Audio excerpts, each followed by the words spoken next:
Olá pessoal, tudo bem? Mais uma vez, o vosso prof. Afonso Henriques com vocês. Pessoal, nessa aula nós vamos estudar gradiente e derivada direcional na forma vetorial. Bom, então vocês vão lembrar um pouco sobre o conceito de vetores que estudarão em geometria analítica. Estão vendo que a geometria analítica alimenta bastante os conceitos de cálculo diferencial e integral. Então vamos lá. Nós já vimos na aula anterior a definição da derivada direcional, cujo modelo teórico que a gente tem que mobilizar é exatamente essa, né? A derivada direcional na direção do vetor unitário U. Pessoal, esse modelo ela pode ser reescrita como produto de dois vetores. E aí temos a seguinte estrutura que corresponde exatamente à mesma representação aqui. Se a gente escrever essa aqui um produto escalar de dois vetores, nós temos um primeiro vetor e o segundo vetor. Isso você pode observar que isso é proveniente exatamente desse modelo. O primeiro vetor ela é formada pelas derivadas parciais. A derivada parcial da f em relação a x, logo na direção y, e a derivada parcial da f em relação a y na direção j. E forma esse primeiro vetor. E aqui são exatamente os componentes do vetor unitário, né? Que a gente já representou dessa forma também na aula anterior, que o vetor unitário tem os componentes o 1 na direção y, mas o 2 na direção j, ok? Bom, com essa nós podemos então reescrever a derivada direcional dessa forma vetorial, e aí temos essa definição. Seja f uma função de duas variáveis, o gradiente de f é uma função vetorial que a gente representa dessa forma. Ou seja, esse primeiro vetor aqui, ela tem exatamente um nome especial. Que nome é esse? Gradiente de uma função, nesse momento, de duas variáveis. Quando nos referirmos a uma função de três variáveis, a gente adiciona o terceiro componente. Beleza? Então, guarde isso. Sempre que nos falarmos de gradiente, o gradiente é um vetor. Um vetor. Muito bem, proveniente a partir das derivadas parciais de uma função de duas ou três variáveis ou mais ainda. Ok? Então, esse segundo vetor, que é exatamente o vetor unitário, a partir dela nós podemos representar a derivada direcional. Então, olha só, no lugar desse vetor, a gente entra com o gradiente, porque isso aqui está vendo o gradiente, e aqui exatamente o vetor U. Então a gente escreve dessa maneira no registro algébrico. Aí, ó, derivada direcional, nessa posição aqui, a gente entra com o gradiente, e já sabe que esse vetor é o gradiente. E nessa posição a gente entra com o vetor unitário U. Bom, como já comentei em algum momento, a gente não está colocando a setinha aqui que indica vetor, utilizando a letra U em negrito. Assim que está em negrito, está denotando o...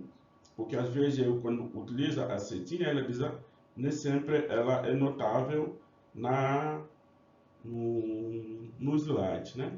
Então, ou a slide trava, aí eu preferi utilizar a U com letra maiúscula para indicar o vetor. Em algum momento até ele aparece com a setinha aqui em cima. Mas então não se incomode não com isso quando vê isso aqui exatamente, até porque na língua materna estamos sempre reforçando vetor, então quando se trata de vetor com um negrito. Ok, pessoal? Bom, então nós podemos determinar a derivada direcional, a derivada direcional de uma função f na direção do vetor U, simplesmente calculando o gradiente, que é o gradiente O gradiente é um vetor formado pelos os componentes são as derivadas parciais da função f e ele faz essa multiplicação, então, o produto escalar, né, do gradiente com o vetor unitário. Bom, observe que nós temos essa notação aqui, esse símbolo que está aparecendo aqui, que é denominado del, né? O del é um operador diferencial. Esse operador diferencial é composto com os seguintes elementos. Temos o del, esse del é d-ρ(x) na direção y, vocês poderem acompanhar, d-ρ(x) na direção y mais d-ρ(y) na direção j. Esse operador, quando atua sobre uma função, gera o gradiente. Olha só, se a gente aplicar uma função aqui de duas variáveis, aqui no segundo membro também, vamos calcular a derivada dessa função em relação a x na direção y, aí já temos o primeiro componente, e a derivada da função em relação a y na direção j, temos o segundo componente. Logo, quando esse operador atua sobre esse operador diferencial atua sobre uma função, gera o gradiente. Se a função for de duas variáveis, temos esse gradiente nessa representação. Se for de três variáveis, com o terceiro componente, se for de quatro variáveis, assim em diante. Ok? Beleza, pessoal? Então, em muitas aplicações também, no estudo de derivadas direcionais máximos e mínimos, a gente, às vezes, tem interesse de determinar a direção pelo qual a função cresce mais rapidamente ou decresce. Então, aí, com esse argumento, com essa observação, com esse interesse, surge então o seguinte teorema que ele denomina teorema do gradiente. Ou seja, dada uma função de duas variáveis, diferenciável num ponto, esse gradiente aqui, vai exercer um papel importante, porque quando a gente calcula a derivada direcional, o máximo da derivada direcional, nesse ponto, é exatamente a norma desse vetor gradiente. Né? Calcula a norma do vetor gradiente nesse ponto, e isso vai caracterizar, ele representa o máximo da derivada direcional. Essa taxa de crescimento, né, o máximo da taxa de crescimento da f, nesse ponto, ocorre exatamente na direção do vetor gradiente. Exatamente na direção do vetor gradiente. Observe então, estamos falando do máximo da derivada direcional é no dado ponto, exatamente a norma do gradiente. E o máximo da taxa de crescimento dessa função f no ponto P, ocorre na direção. O máximo vai ocorrer na direção do vetor gradiente. Nós temos um corolário também a partir desse teorema. O corolário reforça o seguinte, que nós temos uma função de duas variáveis, ou seja, dada uma função de duas variáveis, diferenciável também no ponto, com as mesmas condições aqui do teorema. No teorema estamos nos referindo aos máximos. O máximo da derivada direcional e o corolário enfatiza o mínimo. O mínimo da derivada direcional no ponto, ela vai ocorrer, ela é exatamente o oposto, ou seja, menos a norma do gradiente, ok? E o mínimo da taxa de crescimento, da f, no ponto, ele vai ocorrer exatamente aí, o oposto também, lá, menos gradiente. Então, esses conceitos são importantes porque nós estamos aqui no bloco logos. Nas aplicações, no bloco praxis, você deve mobilizar todas as nomenclaturas, todos os conceitos desenvolvidos aqui no bloco logos, ou seja, na teoria. esses discursos teórico-tecnológicos favorecem e justificam a realização das tarefas no bloco praxis.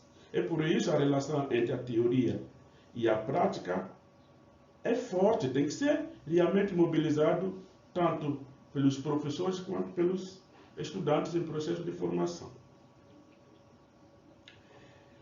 Bom, como estava me referindo, toda vez que estava falando da função de duas variáveis, para o gradiente, para a derivada direcional, imediatamente isso se estende também para funções de três variáveis ou mais. Basta a gente acrescentar o terceiro componente, relativamente à variável z, tanto para a derivada direcional quanto para o gradiente, assim como para os máximos e mínimos. Beleza, pessoal? Bom, então, com aquele bloco logos, nós, passando no bloco praxis, o bloco praxis permite realmente preparar a gente a dar uma atenção especial na teoria que a gente acabou de estudar e emerge o gerador de tarefa. Com o gerador de tarefa, a gente elabora tantas tarefas quanto forem necessárias a partir da informação que vem no gerador. Ok, pessoal? Então, vamos considerar uma função de duas variáveis, função f, de duas variáveis, dada por essa expressão que é x ao quadrado vezes e elevado a menos 2y, menos tangente de y. Observem que o tangente não é expoente, como acontece com menos 2 aqui. Mas cuidado, tá? Bom, e além disso, são fornecidas dois pontos do plano, o ponto P e o ponto Q com essas coordenadas. O objetivo é realizar as seguintes tarefas. São 7 tarefas. A primeira tarefa é calcular o gradiente da função. Pronto, a gente aplica o modelo que a gente acabou de estudar no bloco logos. Calcular a derivada direcional na direção do vetor V, de origem no ponto P, com extremidade no ponto Q. Então, observem que vai ter que determinar o vetor correspondente ao segmento orientado PQ, ok? Aí, depois, analisar se esse vetor correspondente ao segmento orientado PQ é unitário. Caso contrário, calcula o versor do vetor, ok? Que vai utilizar na definição. Determinar o vetor unitário na direção em que f cresce mais rapidamente. Então, a gente aplica o teorema que a gente acabou de estudar, ok? Determinar a taxa de variação de f na direção considerada aqui, como a gente obtém essa direção? É a partir do segmento orientado PQ, ok? Então, não tem muita dificuldade a parte. Se você compreenderam, de fato, a teoria, isso aqui você faz tranquilamente, tá? Determinar o vetor unitário na direção em que f cresce mais rapidamente. E daí também, determinar a taxa de variação de f na direção considerada na T5. Tá? Então, T5 desse mesmo gerador, tá bom?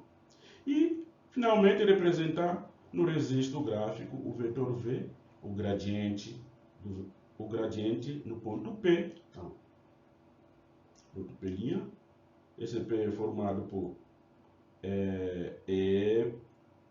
por 2, 0 e a função calculada nesse ponto. Estamos referindo isso aqui, 2, 0, exatamente isso aqui, as coordenadas do ponto P. E aí, calculado o terceiro componente, é calculado aqui na função, tá bom? Porque aí vocês vão representar juntamente com o gráfico da função. Logo, esse ponto pertence ao gráfico da função. E o gráfico da função na vizinhança desse ponto. Então, observe quando fala da vizinhança, imediatamente nos remete ao crivo, porque a representação de objeto no registro gráfico, ela essa representação é restrita a um espaço finito, que a gente tem acesso. Porque observarem que uma função cujo domínio é o plano, você não tem como representar ela assim como no registro gráfico.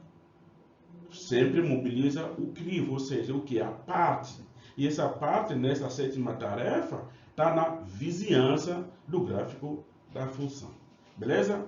Então, o conceito de crivo, ela é o conceito que vem generalizar muitas situações e resolver muitas situações que, em alguns casos, não tem uma nomenclatura própria. Então, aproveitem bastante com esse conceito que você vira na unidade 0. Sempre que você tiver dúvida com o conceito de crivo, volta na unidade 0. O vídeo continua lá, a aula continua lá. Se você escreveu sobre a unidade 0, significa dizer que você tem conhecimento sobre, né? Você deve ter falado sobre. Aliás, todos falaram, todos que escreveram sobre a unidade 0 falaram sobre isso, né? Então, pessoal, aproveitem, aprofundar e ir mais além. É aí que emerge a mudança. Para acontecer uma mudança, tem que ter situações novas, uma nova maneira de encarar os conceitos, de entender os conceitos, de compreender os conceitos. Aí, um segundo gerador, para vocês mobilizarem o mesmo que a teoria a gente acabou de estudar. É equivalente. O que muda aqui, de um gerador para outro, é a informação que é dada lá no gerador. Aqui estamos nos referindo a uma função de 3 variáveis. Consequentemente, os pontos PQ, o PQ são pontos no espaço tridimensional. E aí, esta mesma situação realizada no ambiente de papel, lápis, ou no ambiente computacional, no plano, e aqui é no espaço tridimensional. Beleza, pessoal? Então, mão na massa, estudar, estudar, estudar. Esse é o objetivo de vocês para a formação que estão adquirindo, estão fazendo nesse momento. Viu, gente? Aproveitem. Sucesso, sucesso, sucesso e até a próxima aula.